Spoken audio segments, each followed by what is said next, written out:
देखिए, अगर परिमेय संख्या और अपरिमेय संख्या को आप सामान्य रूप में पहचान लेते हैं, तो मेरे हिसाब से अभी जो बताने जा रहे हैं उसको समझने के बाद फाइनली आप किसी भी परिमेय संख्या और अपरिमेय संख्या को पहचान लेंगे। चलिए आगे देखते हैं कि परिमेय संख्या प्लस माइनस गुणा भाग परिमेय संख्या इक्वल टू परिमेय संख्या। इसका मतलब ये हुआ कि अगर एक परिमेय संख्या हो और दूसरी भी परिमेय संख्या हो, लेकिन उसके बीच में प्लस का चिन्ह हो या माइनस का चिन्ह हो, गुणा का चिन्ह हो या भाग का चिन्ह हो, तो वह टोटल संख्या या संपूर्ण संख्या परिमेय संख्या ही होती है। एक एग्जांपल देते हैं कि एक हम परिमेय संख्या ले लेते हैं, मान लेते हैं 5 और एक चिन्ह रखते हैं प्लस, और दूसरी परिमेय संख्या लेते हैं 7। तो 5 और 7 को अगर हम जोड़ेंगे तो जो हमें संख्या प्राप्त होगी 12, वह परिमेय संख्या ही होगी। उसी तरह से अगर एक परिमेय संख्या हो, दूसरी भी परिमेय संख्या ही हो और बीच में घटाव का चिन्ह हो, वही ले लेते हैं। फिर एक एग्जांपल लेते हैं 12, पहली परिमेय संख्या। दूसरी परिमेय संख्या ले लेते हैं 8।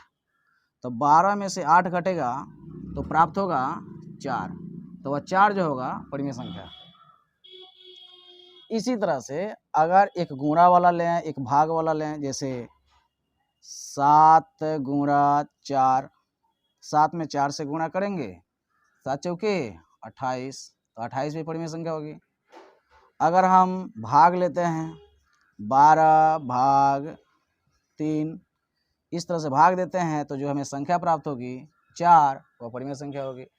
मतलब इसको एक लाइन में अगर कहा जाए कि दो परिमेय संख्याओं का योगफल, अंतर, गुणनफल तथा भागफल एक परिमेय संख्या होती है। उसके बाद यदि हम आगे देखें तो एक परिमेय संख्या है और एक अपरिमेय संख्या है, लेकिन इसके बीच में अगर प्लस का चिन्ह हो, माइनस का चिन्ह हो, गुणा का चिन्ह हो, भाग का चिन्ह हो, तो वह फाइनली अपरिमेय संख्या होगी। मतलब ये हुआ कि अगर हम एक परिमेय संख्या ले लेते हैं 2 और एक चिन्ह देखते हैं प्लस, और अपरिमेय संख्या के बदले है कोई √3, तो इस 2 प्लस √3 को आप जोड़ तो नहीं पाएंगे, लेकिन अगर इस टोटल संख्या की बात करें 2 प्लस √3 की, तो 2 प्लस √3 ये जो संपूर्ण संख्या है इसको हम लोग अपरिमेय संख्या कहेंगे। मतलब एक परिमेय हो और एक अपरिमेय हो और उसके बीच में प्लस का चिन्ह या माइनस का चिन्ह या गुणा का चिन्ह या भाग का चिन्ह हो, तो वह टोटल संख्या, मतलब वह संपूर्ण संख्या एक अपरिमेय संख्या होती है। एक और एग्जांपल लेते हैं। अगर 5 है और माइनस √8 है, तो 5 परिमेय संख्या है लेकिन √8 अपरिमेय संख्या है। तो 5 में से √8 घटा तो नहीं पाएंगे, लेकिन इसी तरह से अगर संख्या देकर आपसे पूछा जाए 5 माइनस √8, तो ये जो संख्या होगी वो अपरिमेय संख्या होगी। ये टोटल संख्या अपरिमेय, ये टोटल संख्या अपरिमेय। अगर हम एक गुणा की बात करें, जैसे यहाँ पर 5 परिमेय संख्या और गुणा, तो गुणा, और एक अपरिमेय ले लेते हैं √6। 6 √6 अपरिमेय संख्या है। क्यों है? क्योंकि इसका वर्गमूल पूरा पूरा नहीं निकलेगा। तो इस तरह से जब हम गुणा करेंगे 5 में √6 से, तो जो हमें मिलेगा 5 √6 एक अपरिमेय संख्या होगी।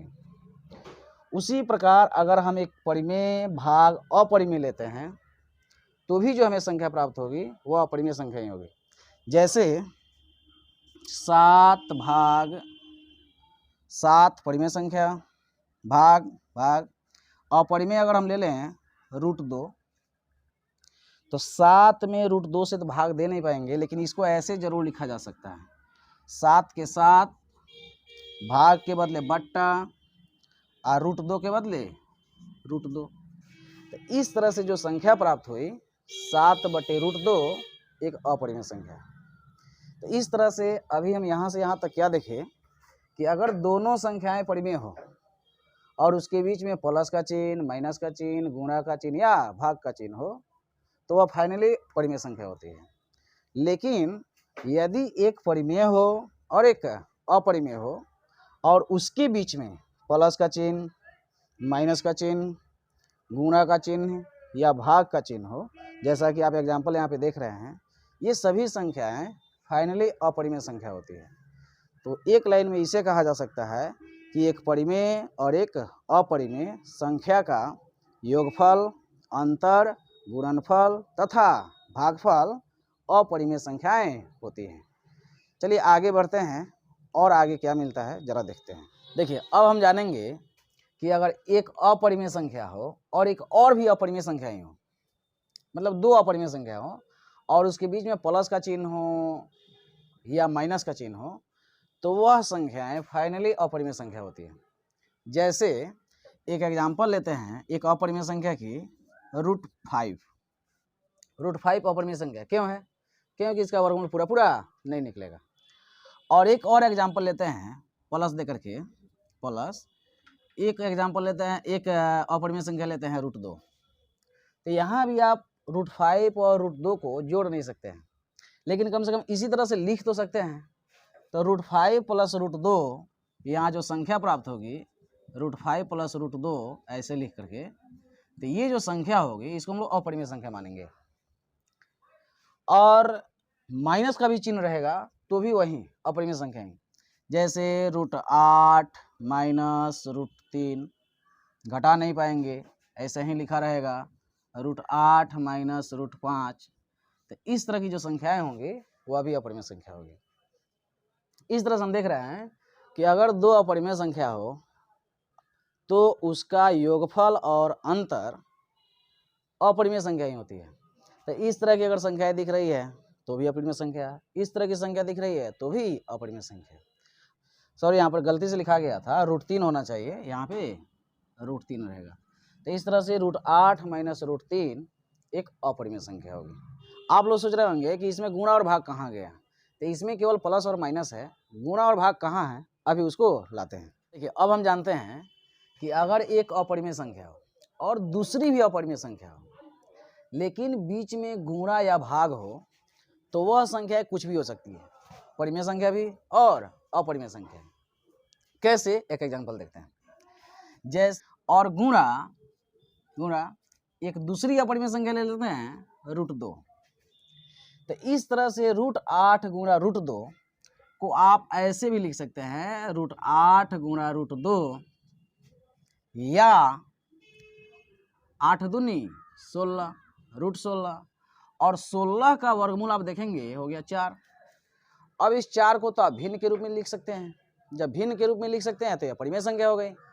तो इस तरह से हम क्या देखें कि एक अपरिमेय हो और एक और अपरिमेय हो, लेकिन बीच में गुणा हो रहा हो, उस स्थिति में जो संख्या प्राप्त होती है वो परिमेय संख्या। लेकिन क्या यह नियम हमेशा सही है? देखते हैं। अगर हम इस √8 के साथ √3 को लिखते हैं तो यहाँ पर जो संख्या प्राप्त हुई √8 गुणा √3, इस तरह से जो संख्या मिली √24, और 24 का वर्गमूल तो पूरा पूरा निकलेगा नहीं, जब नहीं निकलेगा तो यह हो गया अपरिमेय संख्या। तो इस दोनों लाइन में हम क्या देख रहे हैं कि कभी दो अपरिमेय संख्याओं का गुणनफल परिमेय हो रहा है, यहाँ पर लिख देते हैं परिमेय संख्या, और यहाँ पर हम देख रहे हैं अपरिमेय संख्या। अपरिमेय संख्या मतलब दो अपरिमेय संख्याएं हों तो उनका गुणनफल परिमेय भी हो सकती है और अपरिमेय संख्या भी हो सकती है। उसी तरह से अगर भाग के क्रम में बात करें, भाग देने पर क्या होता है तो देखते हैं। एक एग्जांपल ले लेते हैं √12 अपरिमेय संख्या, भाग देते हैं √3 से। तो √3 से जब भाग दे रहे हैं तो √12 भाग √3, इसको ऐसे नहीं लिख सकता है। इसको कैसे लिखा जा सकता है तो इसको √12 भाग √3 लिख करके दिया जा सकता है। आपसे पूछा जाएगा ये बताइए, तो भाई एक अपरिमेय हो और दूसरी भी अपरिमेय हो, एक अपरिमेय हो और दूसरी भी अपरिमेय हो, और बीच में भाग का चिन्ह हो, तो यहाँ पर बटा ये है, तो वह परिमेय भी होती है और अपरिमेय भी होती है। लेकिन यहाँ ध्यान देने वाली बात है, उसको हम सामान्य रूप में व्यक्त करेंगे पहले। जब सामान्य रूप में व्यक्त कर लेंगे तो हमको एकदम बिल्कुल दिख जाएगा कि वो परिमेय संख्या है कि अपरिमेय संख्या है। जैसे √12/√3 की अगर बात करें तो रूट दोनों रूट के बदले एक रूट दे देंगे और ये हो जाएगा 12/3। तो इस तरह से इसको काटेंगे 3 चौके 12, तो ये हो जाएगा √3 चौके 12 हो गया 4, और 4 का वर्गमूल हो गया 2। 2 तो पूर्ण हो गया, पूर्ण संख्या है, इसे भिन्न के रूप में लिखा जा सकता है, और जब इसे भिन्न के रूप में लिखा जा सकता है तो यह परिमेय है। तो इस तरह से हम देख रहे हैं कि इस तरह से संख्या दिया हुआ हो और चाहे इस तरह से संख्या दिया हुआ हो, ये परिमेय है। लेकिन क्या अपरिमेय भी हो सकता है? बिल्कुल। देखिए √12 अपरिमेय संख्या है, भाग √2 अपरिमेय संख्या है, लेकिन यहाँ पे देख रहे हैं √12 भाग √2। आगे यदि हम हल करते हैं तो √12 2 छके 12, ये हो गया √6। 6 का वर्गमूल निकलेगा नहीं। तो इस तरह से देख रहे हैं कि √6 अपरिमेय संख्या है। मतलब ये हुआ कि दो अपरिमेय संख्याओं का भागफल कभी परिमेय हो रहा है, कभी परिमेय हो रहा है, तो कभी अपरिमेय हो रहा है। तो हम यहाँ पे ये देख रहे हैं कि जब दो अपरिमेय संख्या हो और इस तरह का दिख रहा हो, इस तरह का दिख रहा हो, इस तरह का दिख रहा हो, इस तरह का दिख रहा हो, तो हमें धैर्य से काम लेना है। पहले उसे हल करना है, हल करने के बाद देखेंगे कि वह वास्तव में परिमेय है अथवा अपरिमेय। तो इस तरह से हम किसी भी संख्या को परिमेय और अपरिमेय संख्या पहचान कर बता सकते हैं। इस प्रकार हमने पूरे वीडियो में ये देखा कि कौन सी संख्याएं परिमेय संख्या है और कौन सी संख्याएं अपरिमेय संख्या है। उम्मीद करते हैं परिमेय और अपरिमेय संख्याओं से संबंधित अब आपसे एक भी सवाल नहीं छूटेंगे। साथ ही हम ये भी उम्मीद करते हैं कि यह वीडियो आपको बहुत ज़्यादा पसंद आई होगी, और इसके बाद हम मिलते हैं नेक्स्ट वीडियो में। तब तक के लिए दीजिए इजाज़त।